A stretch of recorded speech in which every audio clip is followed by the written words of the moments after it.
पीले दांत वाली बहू। रंजना कभी ब्रश नहीं करती थी।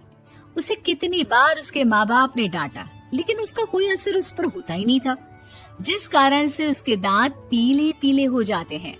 शादी के बाद।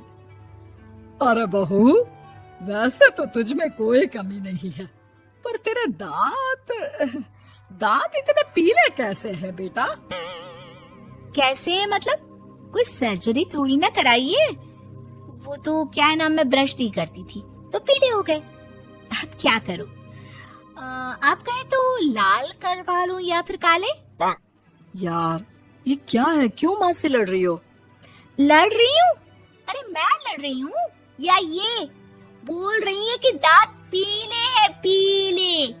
अरे तपस्या थोड़ी ना की है इन्हें पीले करने के लिए। बकायदा ब्रश नहीं किया है 20 साल तक, तब जाकर। छी, कैसी बात कर रही हो? ये उस वक्त तो पीले नहीं थे जब हम लोग तुम्हें देखने आए थे। अरे तब साफ करवा लिया होगा डेंटिस्ट के पास जाकर।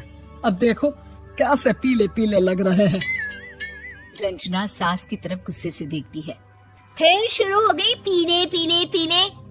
अरे पीले तो तब भी थे जब मेरे हाथ का रसगुल्ला उड़ा उड़ा कर खा रही थी और बोल रही थी, लड़की नहीं गुणों का खजाना दे रहे भाई साहब आप। खैर, अब वो लोग करते भी तो क्या करते, पीले दांत वाली बहू पल्ले पड़ी थी तो झेलना तो था ही।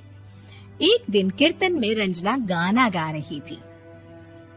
अरे कमला बहन, माँ का द्वार है, यहाँ तो सब शुद्ध होकर आते हैं, फिर अपनी बहू को ब्रश भी नहीं करवाती तुम। दूर से पीले पीले दांत भक्ति में बाधा उत्पन्न कर रहे हैं। अरे कोई 2 साल की बच्ची थोड़ी ना लेकर आई हूँ मैं बहू बनाकर। अच्छी खासी लड़की है, अरे कैसे करवाऊं ब्रश? ये तो उसे खुद करना चाहिए ना। अब माँ बाप तो इसके जैसे तैसे निपटा दिए, ये नहीं सोचा कि सास कैसे संभालेगी। सास बहू को लेकर घर आ जाती है, लेकिन सोच लेती है कि अब इसे लेकर कहीं नहीं जाएगी। अगले रोज बहू कहती है, अरे क्या हो गया, मंदिर नहीं जाना क्या? कीर्तन का वक्त हो रहा है। मेरी मधुर वाणी से कान्हा जी जागते हैं और सोते हैं। आप तो जानती है ना उनकी भक्ति में कितना मन लगता है मेरा। वो क्या है ना, तबीयत ठीक नहीं लग रही है मेरी, आराम करूंगी मैं। तबीयत ठीक नहीं लग रही? अभी तो मिथुन के गाने पर नाच रही थी आप, और अब बोल रही है कि तबीयत ठीक नहीं लग रही। अरे भक्ति में मन लगा लो सासू माँ, ऊपर जाना है, क्या मुंह दिखाओगी आप? हाँ? सास को बहू की बात पर गुस्सा आ जाता है। मैं क्या मुंह दिखाऊंगी, इसकी चिंता तो ना कर, समझी? अपने मुंह की चिंता कर, जो ये पीले पीले दांत लेकर हर जगह पहुंच जाती है। पता है लोग कितना मजाक बनाते हैं। ना जी ना, मैं नहीं जाना कहीं तेरे साथ। तो ये बात है। कोई ना, मत जाओ, मैं अपने कमरे में ही बैठकर भक्ति कर लूंगी। ऊपर वाला दांत थोड़ी ना देखता है, मन देखता है, भावना देखता है। और अरे बस बस, तू सब कुछ दिखा, बस ये सफेद चमकदार दांत ना दिखाना किसी को, है? जा यहाँ से। बहू को सास की बात का कोई फर्क नहीं पड़ता, वो तो जैसी थी वैसी ही रह जाती है। सुबह नहाकर किचन में खाना बनाना, फिर खाना खाना, कीर्तन भजन करना और सो जाना। एक दिन, माँ जी मैं सहेली के घर जा रही हूँ, शाम को लेट आऊंगी। हाँ हाँ तो जाना, मैंने कौन सा तेरी आरती करनी है घर पर बैठकर। रंजना सहेली के घर जाती है, जहाँ वो पार्टी में जाने की तैयारी कर रही होती है। अरे शिखा, कहाँ जाने की तैयारी कर रही है? मैं गलत वक्त पर आ गई क्या? अरे नहीं यार, उल्टा सही वक्त पर आई है। मैंने ये साड़ी और ज्वेलरी निकाली है यार, शाम को इनके ऑफिस की एक पार्टी में जाना है। बताना कैसा लग रहा है ये सब? नहीं यार, इस ड्रेस के साथ तो वो वाली ज्वेलरी अच्छी लगेगी। हाँ हाँ सही बोल रही है, मैंने ध्यान ही नहीं दिया। वैसे तो हमेशा से मस्त फैशन सेंस रखती है। तो बड़ा जाती होगी ना पति के साथ पार्टी में। रंजना कुछ नहीं बोलती, बस सोचती है कि यार काश ये बात सही हो जाती, पर मैं क्यों नहीं जाती पार्टी में? क्या इन लोगों की कोई पार्टी होती नहीं होगी? रंजना घर आती है और रात में पति से सवाल करती है, एक बात बताइए, आप मुझे किसी पार्टी में क्यों नहीं ले जाते? क्या आपके यहाँ ऑफिस में पार्टी नहीं होती? पति बेचारा क्या कहता कि दांत पीले हैं तुम्हारे इसलिए। अरे कोई पार्टी होती नहीं हम लोगों के ऑफिस में, तो कहाँ से लेकर जाऊं?